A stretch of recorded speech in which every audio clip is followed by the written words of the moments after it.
So just get a fill you guys in of what we've been up to. So on the way to Exmouth, we basically stopped in at Carnarvon, didn't we? Yes, we did. We needed to top up after coming out of Shark Bay. We needed to top up on a bit of water and some food. And Carnarvon, we'd heard, is sort of one of the last places that you can get reasonably priced food. Now, just near the sports ground, you'll find fresh water and a dump point literally around the corner from Woolworths. So we did a bit of washing. Yeah, so there's actually a sign there that says it was grey water, but it wasn't on the tap. But we filled up, and then comments on wikis also said that it was okay to use. So yep, we've used it, we've drank from it, we're still kicking, didn't get any bugs or anything. So we're pretty sure that water is safe, and it is good to use. So yeah, you were saying we're catching up on washing. And yeah, did a little bit of washing and then topped our tanks right up because again we're going off grid. So yeah, we wanted to make sure we had all full tanks and full fridges before we left. Yeah, so Carnarvon itself, you said there was a Woolies. What else was there? So there was Woolies there. There's a J car, or if you want to call it a J car.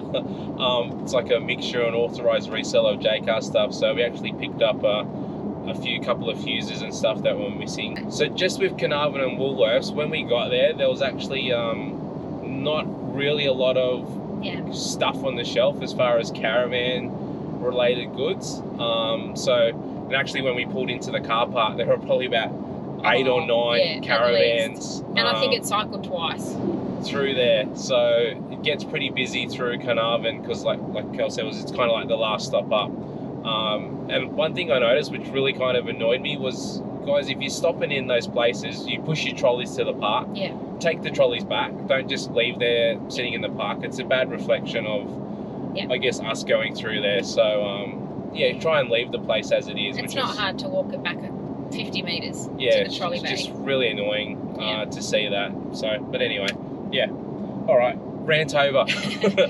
So we ran Coral Bay and managed to get 2 nights at the caravan park there. So we had a little bit of lunch in Carnarvon and then pushed on. Yeah, so we chose Coral Bay because when we were originally planning this trip or whatever, Jada, our youngest one, said, where on this whole map would you want to go? And she actually pointed to Coral Bay. So we thought we should spend more time here as opposed to driving by. So another reason why we chose to go to Coral Bay. Yeah. There wasn't really much then between Carnarvon and Coral Bay. It just, you feel like you're getting more remote now. Yeah, and as you're driving, you just see the landscape change, and it's kind of just goes to almost like no one's around anymore. Yeah. But then I think it was getting late on in the afternoon, and you know, you turn into Coral Bay, and you're just looking at the scenery, and next thing you know, you come over the crest of the hill, and then it just smacks you in the face. There's like people everywhere. It was like happy hour. Just couldn't believe there was that many people around in Coral Bay. Just people moseying across the road and back across the road, and it was just... So I think there's 2 caravan parks in Coral Bay. What are they? There's the People's Park and the Coral Bay Bayview. So the People's Park is actually probably closer to the water, right opposite the beach. Probably from the outskirts, it's because we chose Bayview. But the People's one looked like they had a couple more, well, looked a little bit newer, such as the playgrounds and so forth. It was a little bit closer to the beach as well. But yeah, we chose Bayview. It's called Bayview, or is it the Ningaloo? Coral Bay Bayview, I think is what it was called. There's only 2, and it wasn't the People's Park. Okay, so it's the other one. And that's right opposite the shopping centre, and if you want to call it a shopping centre, and what's the restaurant? Bill's restaurant. Bill's Bar. But yeah, the caravan park itself, it was tight, wasn't it? It was very tight. Our neighbours were very nice and moved their cars out of the way so we could manoeuvre into our spot. It was, it was happy hour, people everywhere. The park was full. We were kind of like last in, so everyone had already come in already. We pulled in fairly late, so it was just, it was pretty tight manoeuvring in. Yeah. But it had playgrounds and pools and... Yeah, it did. Yeah. The only thing is there's no water hookup, so the water is from a bore, so they recommend that you don't plug your caravans in. It's quite salty, quite mineral. So we didn't plug our van in, we just used our van for drinking water and then utilised the camp kitchen and the amenities block for showers and cleaning up. You can actually taste the minerals when you have a shower. Like when you're having a shower, water, and I'm like, I'm just doesn't feel right. There's something in your mouth. Yeah. It's like you're just drinking ocean water. Probably not that quite bad, ocean water, but yeah, it's not fresh. You can tell it wasn't. And then plugging your caravan into that type of water is probably not good for all the fittings and stuff as well. So there are some freshwater taps around, like in the camp kitchen and around the amenities block, so you can fill drinking water, drinking bottles and jerry cans and that sort of thing. I think there's even a point that you can bulk fill behind the office, but that's a paid. I think you pay for that. And then if you really do need water, I know there's like a water pay station behind the caravan park. I don't know what road that's off, but there's like a petrol station and a water refill station. From memory, it wasn't cheap to refill up there. Yeah, I think I'd be making numbers up, but it wasn't. Our friend said that it was quite pricey compared to filling up in Carnarvon, which was a free service there as long as you spend money in town. So Cool. Following morning, we just went for a bit of a walk along the foreshore and up to the lookout to have a bit of a look around Coral Bay. And other than that, there's not a lot in Coral Bay. I think the tourism is the main industry there. Yeah, it's like when you step on this lookout and overlook, you got the nice beach and all that, and then you see the town. It's just like caravan park. So there's not really a lot.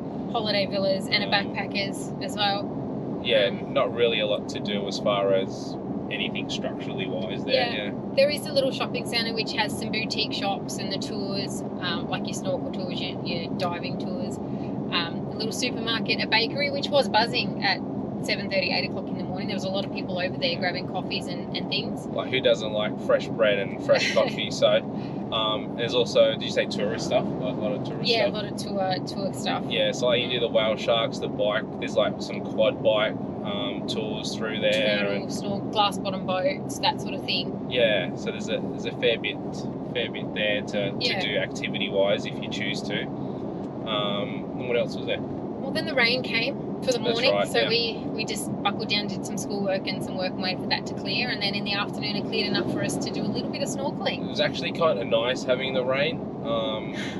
Being on the go, like, we've realised we probably needed to buffer in more time to just relax.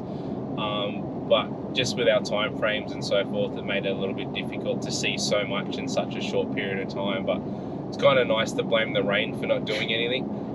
So yeah, it was raining, but at the same time we wish we were out doing something, but it was also nice not to do anything at the same time. And in the afternoon we just went and did some snorkeling. Yeah, so we just went to the headland between the beach between the headland and the boat ramp. There's just a little bit of a close-ish sort of reef to the beach, so we just mosey on down there.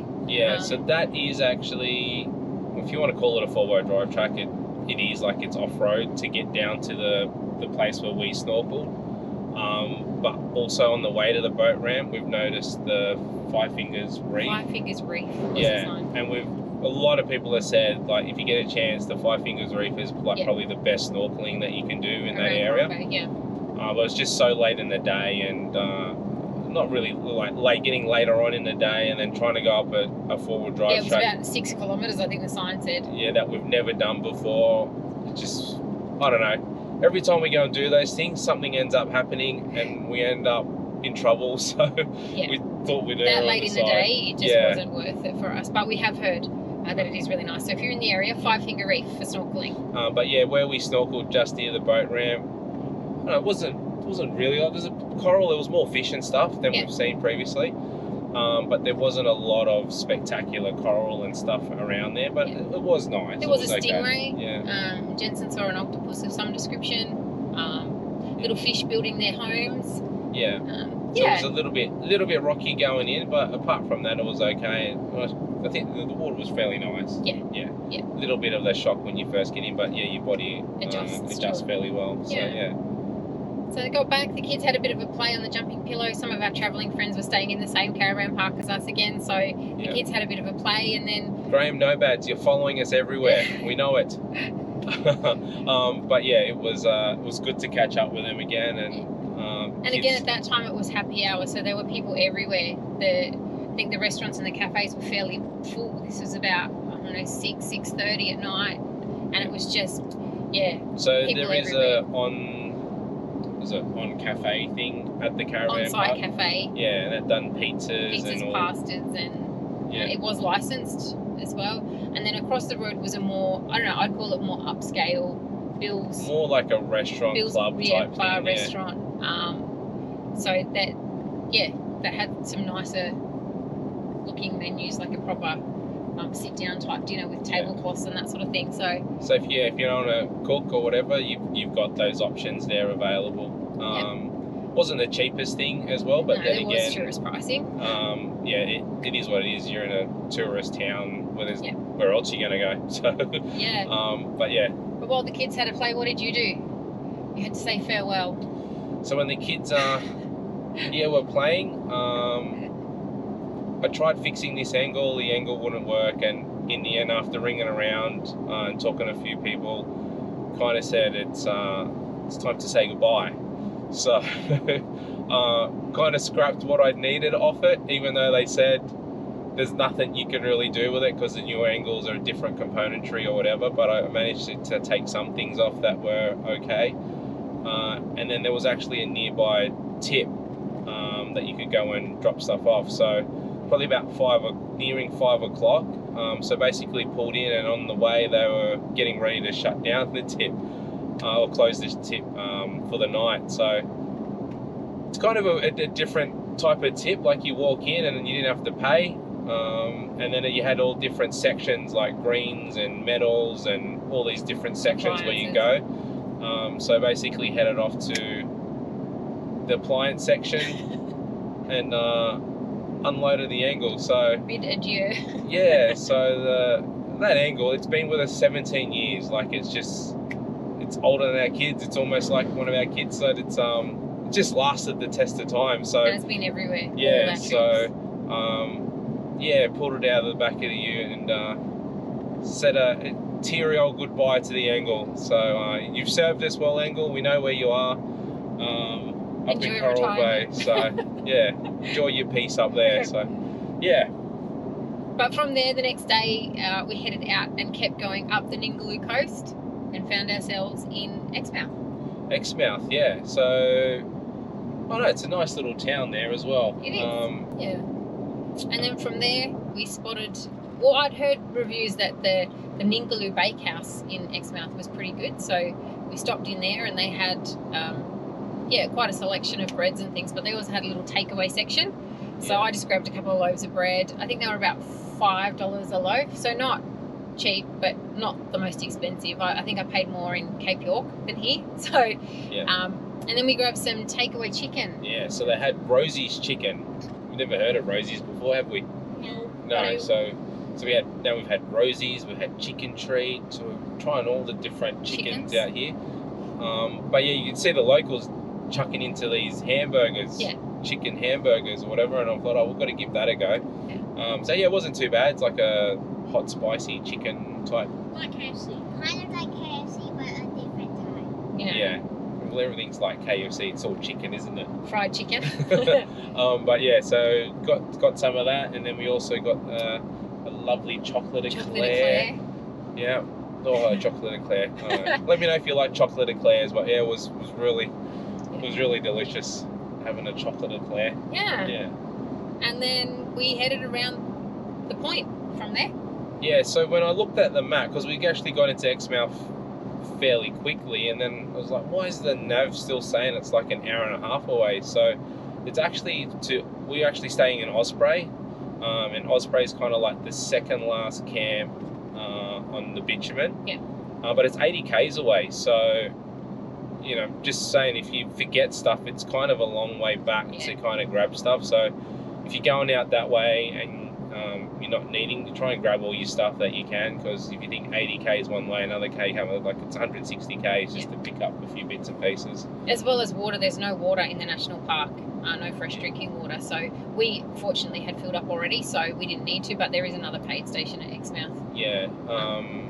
As well. So yeah, it's a long way to go. There is so-called bore water taps if you get stuck, but the bore water tap that we found was pretty much bone dry. So just be wary of that as well. So yeah, stock up. Yeah. So yeah, Osprey. So yeah, we bypassed all of the touristy things on the way into Osprey because it was starting to get later in the day. So we headed to the campground itself. There's two sections, a north loop and a south loop. We were in the north loop, which allows generators. And again, the camp hosts, WA does such a good job with the camp hosts. So we pulled in and we had Jeff and Annette from Victoria there, and he was so lovely checking us in, giving us all the lowdown of the campsite. So there's bush toilets, there's what else is there? Your grey water, you can drop your grey water onto the shrubs there. You don't have to store all of that, which was really good. I didn't know that. So Sullage was able to come in, be dropped on the shrubs. Jeff actually made a joke about it. He goes, I'll make sure that you drop it right on the garden and water my plants. He goes, the guys there before you didn't do a very good job, as you can see. So he's cracking all the jokes at me. He's a character, wasn't he? He's a character, yeah. But he really took his job seriously. Like, we got there and he'd raked the site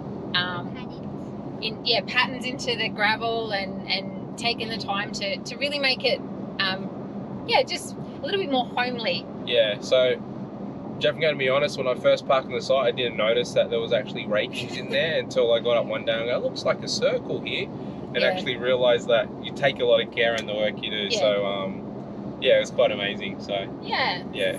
So Osprey, you do have to book in advance, like way in advance. So but it is reassuring to know that when you get there, your site will be there waiting for you. You don't have to keep people out of it, because they're a camp host there to do that for you. So when we went to book, we actually couldn't stay on the same site for this period of time that we wanted to. So we had to book one site for 3 days or 2 days, and then another one for another 2 or 3 nights or something. But yeah, with Osprey, you got to book in advance. It's crazy how fast that campground fills up. Yeah. So we'd set up just in time then for our first proper, I would say prop WA sunset. Yeah, we've been quite on the go. This is the first time you've got a nice, really just sat down and admired the sunset, which is pretty sad when we think about it. But yeah, we've just been so on the go. But it was really nice just to see that sunset, and completely uninterrupted from where we were. There was nothing between us and the horizon to watch this sun just completely go down. So yeah, just went out there, checked out the little beach that they have down at Osprey, and saw some people having their cheese and wine and crackers as they watched the sun go down. But yeah, it was really nice just watching the sun go down, and the kids were just playing in the water while we kind of just got to admire the sun go down. Yeah, it was really nice. The sun just goes, but it was gone in a blink. Like, it just goes so quick, or appears to go down so quick. But yeah, as I was going along, we were just basically walked along the beach, and kids played around, did some exploring with some rocks or rock cliffs, just poking out of the water, looking for crabs and bits and pieces, weren't we? All the rock pools. Yeah, so that was it was pretty nice just to enjoy that. Until the mosquitoes started. The mosquitoes came in, didn't they? It's like as soon as the sun goes down, the mosquitoes just come out. It was fierce. Yeah, so we got a bit eaten there alive, so it felt like the whole mosquitoes were eating us, weren't they? Yeah, it did feel like that. Yeah. So the next day, we decided that we'd go to the Oyster Stacks to snorkel. So Oyster Stacks is how far? I think it's about 15 kilometres back north from Osprey Bay. Yeah. So yeah, we heard the Oyster Stacks is pretty good as far as snorkeling, but it is tidal, so you need to be aware that we need to plan your trip down there, because the coral is actually quite low or high, close to the surface. So you actually have to pick the times to go down to Oyster Stacks. I think the minimum water height's 1.2 metres, I think it says. So it's about an hour either side of a high tide. Yeah, so we were fortunate enough we were in there at the right time, otherwise you're going to be swimming early on in the morning or really late. So yeah, just make sure you pick your times to go down to Oyster Stacks. But Oyster Stacks itself, like, there's some pretty cool coral structures there. Yep. Plenty of fish, wasn't there? It is a drift snorkel, so you put your stuff down on the beach and then you walk, I don't know, as far as you'd like to get back in the water, and you just drift over the reef back to where your belongings are on the beach. I think we drifted probably 100 metres, 150 metres? I don't know, it was quick though. Yeah, but it does go very quick. Yeah, we actually heard that you can get your feet cut up there, so we actually wore our water shoes through there, and it made it so much easier walking over the coral and all the rocks and bits and that, because you drift down and you walk back up, and you drift down and you walk back up, and I think we did that about I think we did it 3 times. 3 times. Should mention that it was Joella's birthday, and the one thing that she wanted to do on her birthday was snorkel with turtles. Yeah, and we did manage to spot a turtle, didn't we? Yeah. On our last run, we managed to find a turtle. So, but he was going very fast in the wrong direction. So in hindsight, the water shoes were great, but flippers would have been better as well. So I don't know. It's a catch-22 between that, but the tide just moves so fast through there, and having flippers, I guess, gives you that extra. I don't know. Maybe it's just makes you feel better, but just makes you feel a lot safer because you can kick your way out of things. Yeah. Especially with the kids, trying to get them back to shore in that sort of movement, that sort of current. I think it just gives you that bit more security that you can do it. Yeah. So it just allows you to kick back when you need to. So I don't know. Like, we still managed okay with the water shoes, but yeah, flippers would have been nice. But yeah, overall, Oyster Stacks, it's pretty amazing. Just the current, like, you move so quick, whether that was just the times that we were there, but we do know that it is a drifting type snorkel place. Yeah, we did have a bit of wind as well, so the water was quite choppy and not really clear, so we didn't have the clarity that you see on other people's YouTubes and promotional videos and things. We didn't get the clarity, but there was enough there. There was plenty of coral, plenty of fish, different sorts of things than we'd seen before, lots of purples and blues. Yeah, so it was nice. It was nice to snorkel through. It's probably the best snorkeling that we've had so far. Today. Yeah. So. Then after that, it really tires you out. Snorkeling, it takes a lot of energy, more than you realise, and being in the salt and the sun. So we just took it easy that night, and then the wind came in. Yeah, the wind came in. So it came up pretty quick. That wind came up, but. Actually cooled things down a little bit as well, so I think that the next morning we actually went out and did we made use of that and did the gorge, the Yardi Creek Yardi Creek nature walk or trail walk, gorge walk. Gorge walk. So that's actually probably about 10 metres south of Osprey. 10 minutes drive. 10 minutes drive. There's also another campground, the Yardi Creek Campground, that's also down there. And if you're looking for phone reception, that place has actually got it. We were on with Telstra, but we actually found that we got 4G reception down there as well. So not as, what would you say, as pretty as Osprey? Well, not as many campgrounds, but there is a dump point. There is toilets. And it's the last campground on bitumen before you cross over the famous Yardi Creek crossing and down into, I think it's the 1K campground, so more of a four-wheel drivey type campground. Yeah. So, there is toilets and a dump point there, and an air compressor as well for those coming across the creek. Was there? Yeah. Was it an air compressor there, or was they actually using their own air compressors? It was an air compressor there. Okay. Yeah. So there's a place there that you can air up or air down or whatever you want to call it. But the creek itself was quite dry, so we have seen in other videos that it's quite treacherous to go across. But when we were there was pretty much bone dry. Sand crossing. Yeah. But the trail itself, like, that's a pretty cool trail. Yeah. So the first one is just I don't know what class it was, just class 1, just really accessible for anyone to walk along, quite wide, well laid out path, and then you come up to a couple of little lookouts over the creek and the gorge. So along the way what did we spot? Fruit bats. No, before. Black-flanked rock wallaby. The endangered wallabies. What is it? Black-flanked rock wallaby. Just hopping along, doing its thing. Yeah. Which was pretty cool to see, and it wasn't even far into the walk. Yeah. And then a bit further up, you see these fruit bats in the mangroves.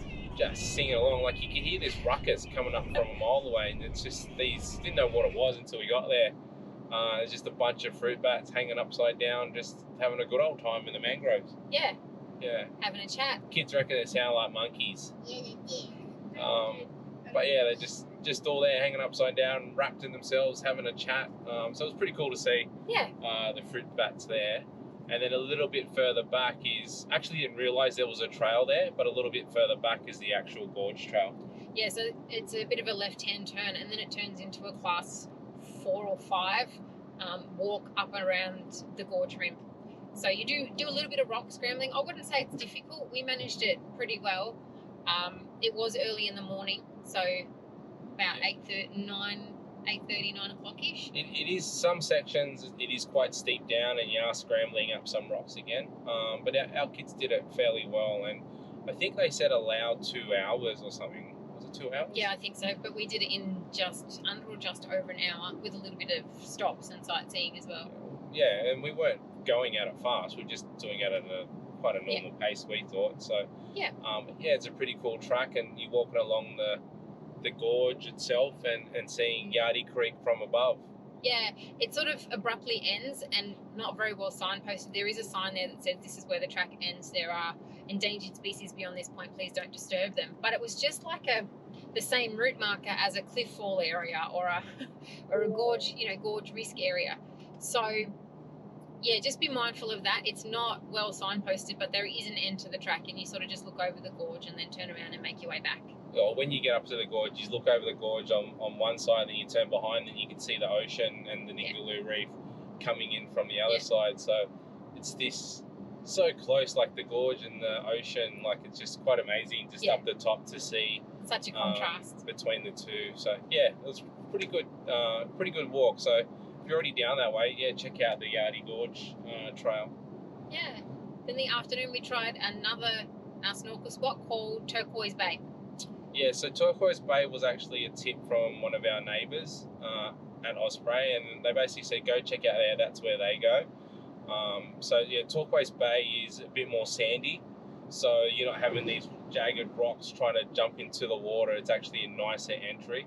But the reef is further out. However, the coral and the reef is probably about another 20 metres further out, and this is also a drift. It is a drift type snorkel, and it's quite a strong current. So around the point of Torquoise Bay is the break in the reef where all the water from the lagoon sort of funnels back out to the ocean. So you're very wary of that when you're snorkeling, that you're drifting, that you're not drifting into that rip out. So and again, it was windy and quite choppy. So this time we did have our flippers, so we were able to kick and so forth. But man, it was quite strong, this current. Yeah. Even at one point, we kind of got separated between us, so we actually lost. I lost sight of them. Yeah. I freaked out a bit, and I called it a day on that. It really freaked me out. You just look out there and I couldn't see anybody. I couldn't see any familiar snorkels, any disturbance in the waves. I couldn't see them. So so it moves quite fast to try and stay together. And then can't remember if it was that time or was that Oyster Stacks we actually lost or broke masts, like Torquoise Bay. Torquoise Bay, was it? Yeah. We first get there, one of the girls went to put that snorkel on and the thing broke, so had to go back to the car and then try and refix it because these little pins, they just break. So the way we've been fixing it is using some cable ties. And that works. And then after we lost each other, I think you went to go back out and then Jensen's snorkel broke as well. So we're like, that's it. Calling it a day. It was Torquoise Bay. Yeah, it was pretty, and again, different types of corals. Bigger. I thought there were bigger fish at this one. And again, the wind was blowing. We didn't get the clarity of the water, but it's still an experience, and we still had quite a good time there. Yeah. So I think I preferred Oyster Stacks. I think it was just a little bit easier to get to and so forth. So so the Oyster Stacks I probably preferred over Torquoise Bay, but Torquoise Bay is nicer to just easier to get back in. I think to get ourselves back in the water, once we got back to Osprey Bay, we'd heard that there were some resident turtles that live off Osprey Bay. So again, Osprey's different. It's more of a weed, what would you call it, a weedy, seaweedy bottom, so which is what the turtles apparently like. So we thought we'd try our hand there. Not a drift snorkel, but It was very choppy. It was choppy. The wind had turned, and so the waves were coming in the wrong way. But we thought we'd try it, and so finally we did spot a turtle in the bottom, sleeping away. It didn't come up to the surface, but we definitely saw a turtle. sitting in the bottom of the water. And I think by that time you'd had enough. I'd had enough. I couldn't go out anymore. We saw our turtle at Oyster Stacks, but yeah, trying to get out there again and see another turtle, I was just tired. Like just the chop from there was just was really choppy through there. So and my legs were giving out. So I was like, ain't swimming out there with dragging a child and then trying to bring the child back. So literally decided to swim back, but you guys kept going further out. Yeah, and we spotted the turtle. So all of us at some stage saw a turtle on the Ningaloo Reef, which was nice. But the weird thing is, he was just sitting there. He wasn't moving at all. Yeah, he was sleeping. I don't think he was sleeping. His eyes were open. Well, there you go. Turtles sleep with their eyes open. If you can confirm that, let us know what that is there. So yeah, and then we headed back to camp, and on our way we spotted our travelling friends. yeah, Come in some point during the day, and so it was again nice to see them and say hello, and the kids caught up while we got dinner ready. So it was quite nice. Quite nice to check that out. I don't know, what else was there? The next day we went on a tour.